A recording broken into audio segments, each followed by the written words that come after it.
Barry had never gotten along with Alice, but he knew Alan loved her with an almost frightening intensity. And now something had happened to Alice.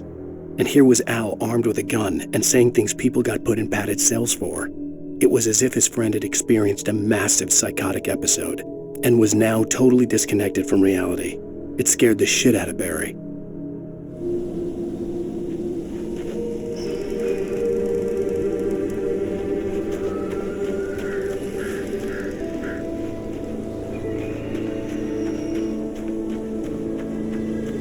I knew I should have gone to the cops. This wasn't the smartest thing I'd ever done, but I was still angry with Barry for trying to talk me out of it. These people had called me right in the sheriff's station. The cops wouldn't scare them, and they had Alice.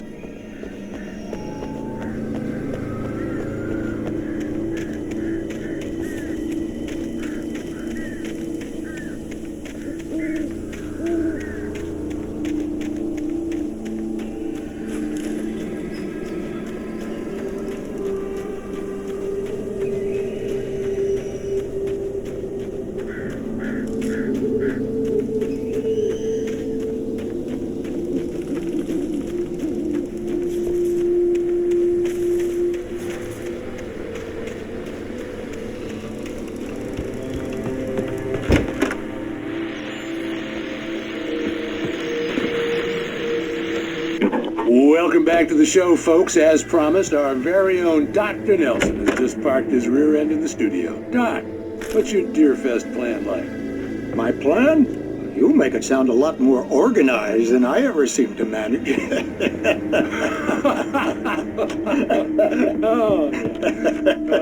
No plan, really, just taking the atmosphere. I'm getting a little too rickety to do much more than that, you know.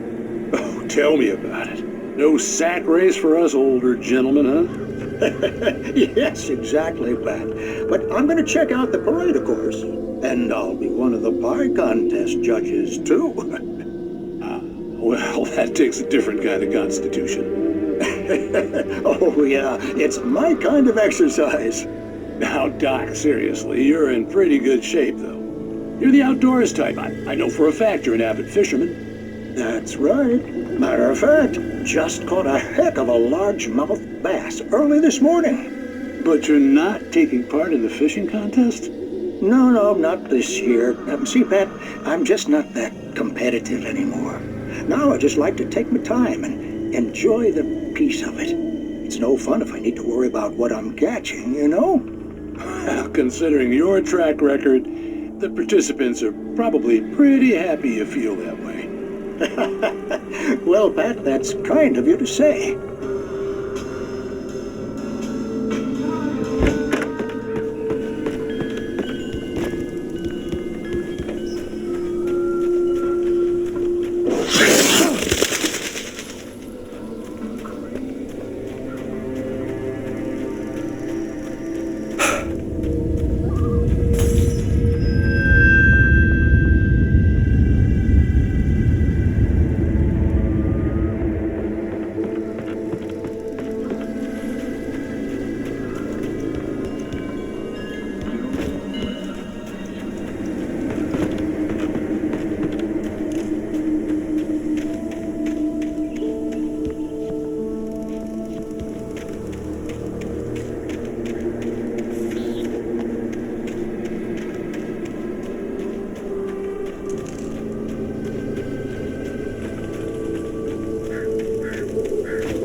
Crime and punishment.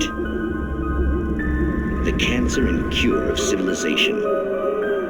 But some crimes are impossible to punish. especially in Night Springs. Tonight's episode, The Man in the Mirror.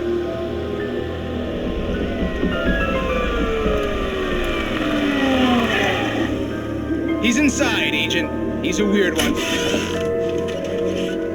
So, you're confessing to killing that guy, huh? Why? Had it coming? Yeah, but why would you do that? I mean, you're a nice guy. Normal. Took a kid to a soccer game. So how come at the game, you pick a guy and, quoting from the arresting officer's report here, assault the victim's head area repeatedly with the weapon of choice being a pair of bare fists? Wow, that sentence really flows, huh? Maybe you're not the literary type. Okay, so you mess him up. But why? Who was that guy? We couldn't ID him. Why would a guy like you do him like that? I didn't like his face. Well, you must have hated it, because you really went to town there. I mean, there's no way to tell what he looked like. No ID on him either. That must be difficult. But then we ran the fingerprints. Got a match. Your prints. Identical. Huh, how about that?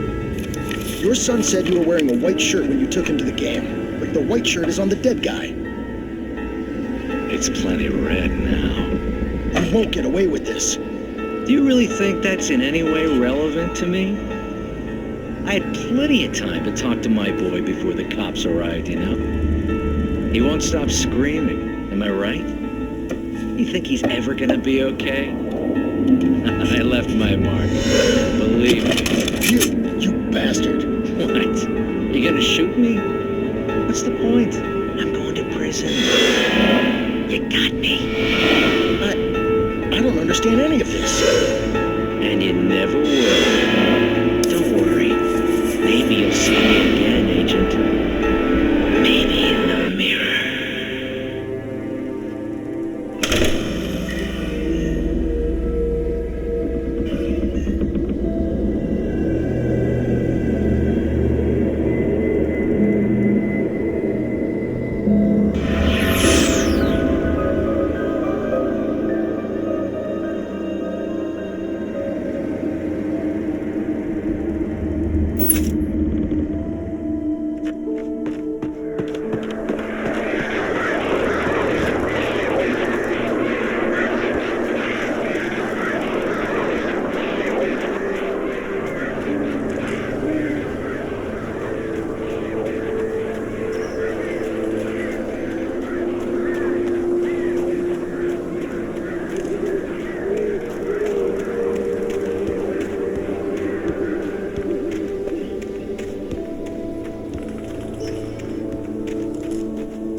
Rose knew that Rusty was in love with her, and she liked him too. She liked him a lot. He taught her to dance, and life had certainly taught her the value of a man who was gentle. He treated her well, made her smile, made her feel good. But Rusty wasn't the prince of her dreams, and that tended to underline the unbearable truth. She was no closer to that Hollywood magic than he was.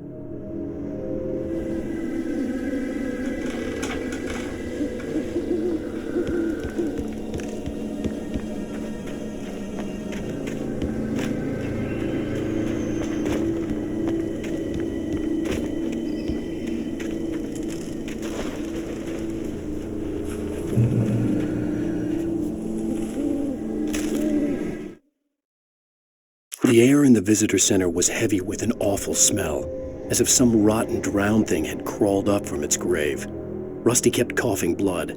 My eyes were drawn to the twisted shape of his broken leg. The attack had been vicious. Max whined in his cage. Rusty's eyes were wild with fear and terror. He gasped. "Mr. Wake, it happened just the way it was on that page."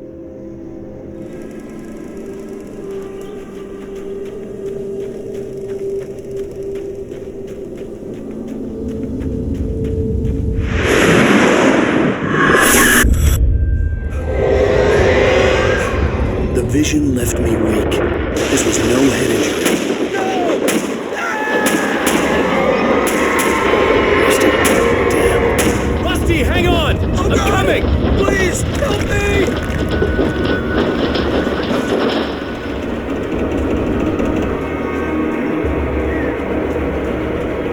Anybody? Help me! Help! Help me! Can you hear me? Help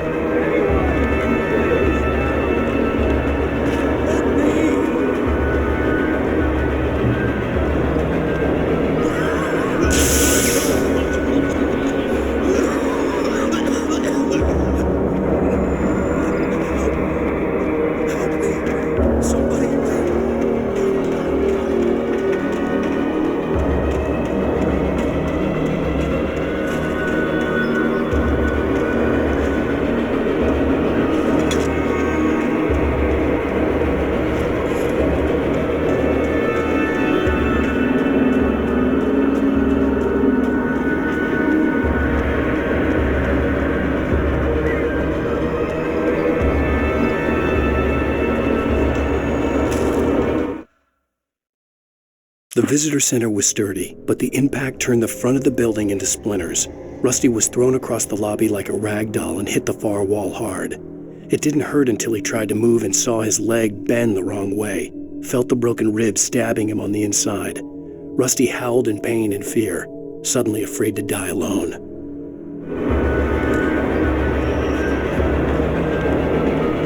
The ranger's office was locked. I'd need a key to get in. The gate to Lover's Peak was locked. Hello? Back here. I'm back here. Hey, please help me.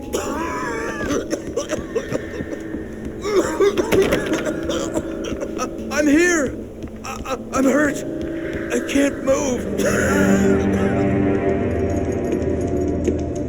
Mr. Wake? Oh, hell. It happened just the way it was on that page. I found. Came true. It knew. So dark. It'll come back for me. You must... The lights. In the office. I have the key. Okay, Rusty. Hang on. I'll be right back. Whatever did this couldn't be far. Rusty had found a page from the manuscript. It would help me understand what had happened.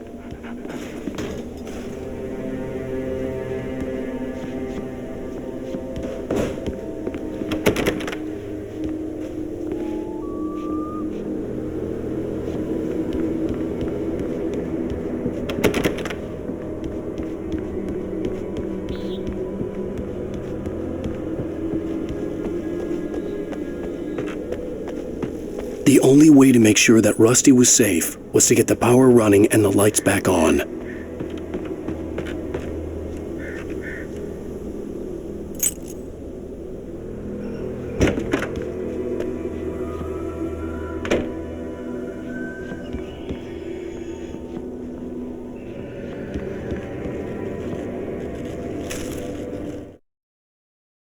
At the last instant, I changed direction and threw myself down. The axe splintered the trunk of a tree. I stumbled into the pool of bright light. My lungs burned. I was too exhausted to move. I tensed as I waited for the killing blow, but it never came. I raised my head. Nothing moved in the darkness beyond. For the moment, bathed in the cold light, I was safe.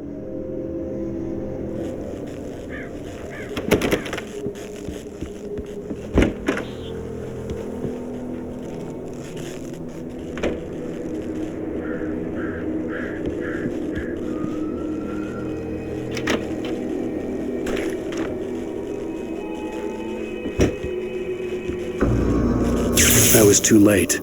Someone had destroyed the circuit breaker. There was no way to get the lights back on.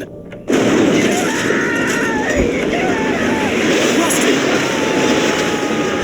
Rusty!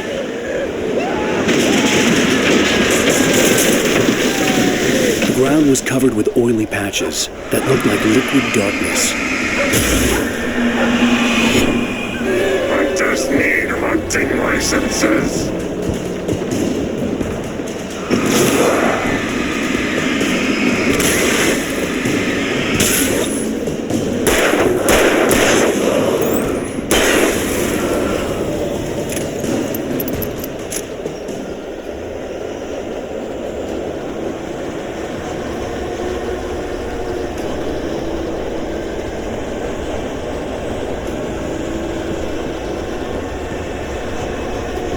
something had torn a mammoth-sized hole in the wall.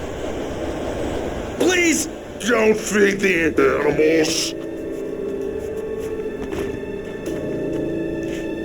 Fishing Is only permitted for those visitors who purchase a fishing license to obey the park ranger's instructions. at all times.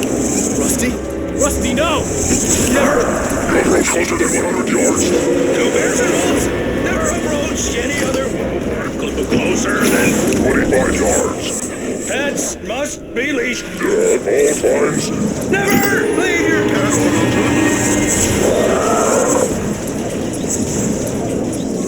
It is Against the law. to remove any objects or historical artifacts from the park.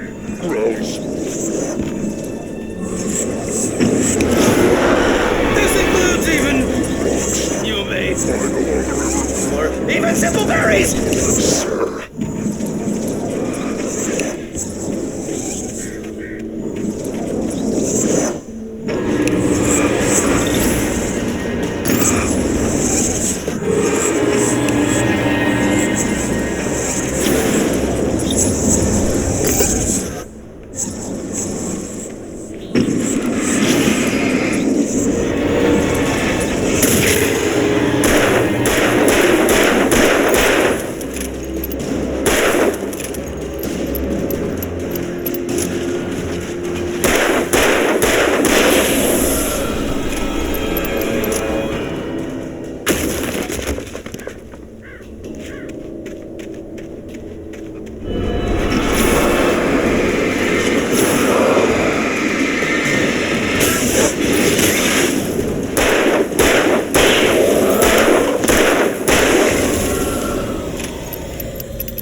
What the hell was that? I saw it from the window.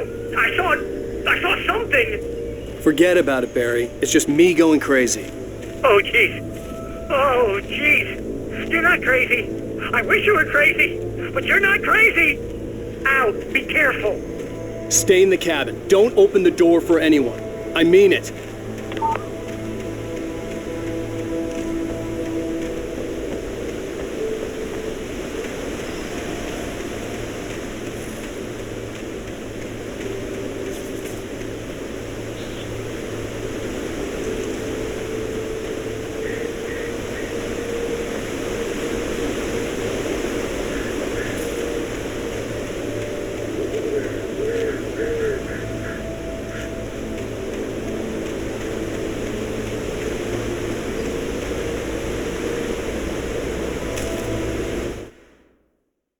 In that last instant of consciousness, Rusty thought about Rose. He was older than she was. Rose was barely out of her teens, but she made him feel young and forget what a train wreck his long-dead marriage had been. He still wore the ring. He'd been waiting for her to tell him to take it off. Now she never would.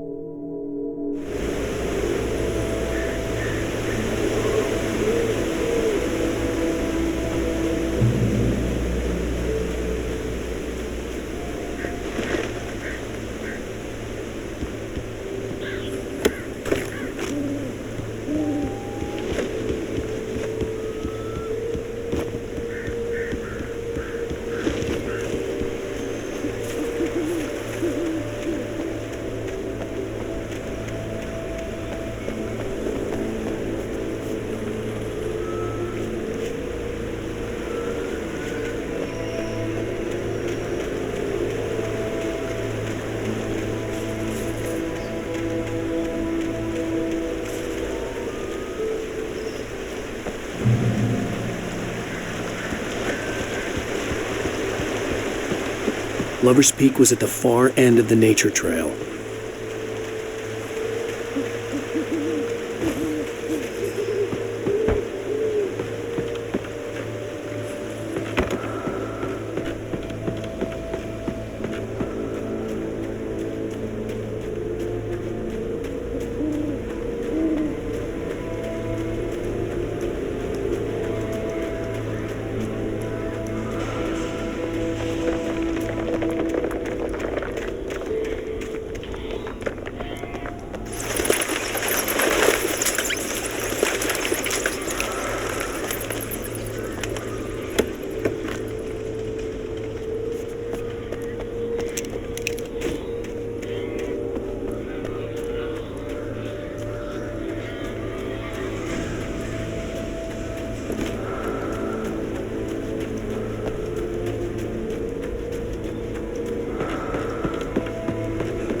Lover's Peak was at the far end of the nature trail.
Nobody in Bright Falls seemed to know where Al was, but Rose, the waitress at the diner, had seen him.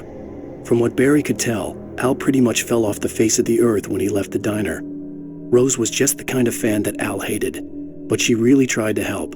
She was smart too, knew a lot about what was going on in the town, knew a lot about Al, even knew who Barry was. Barry liked her.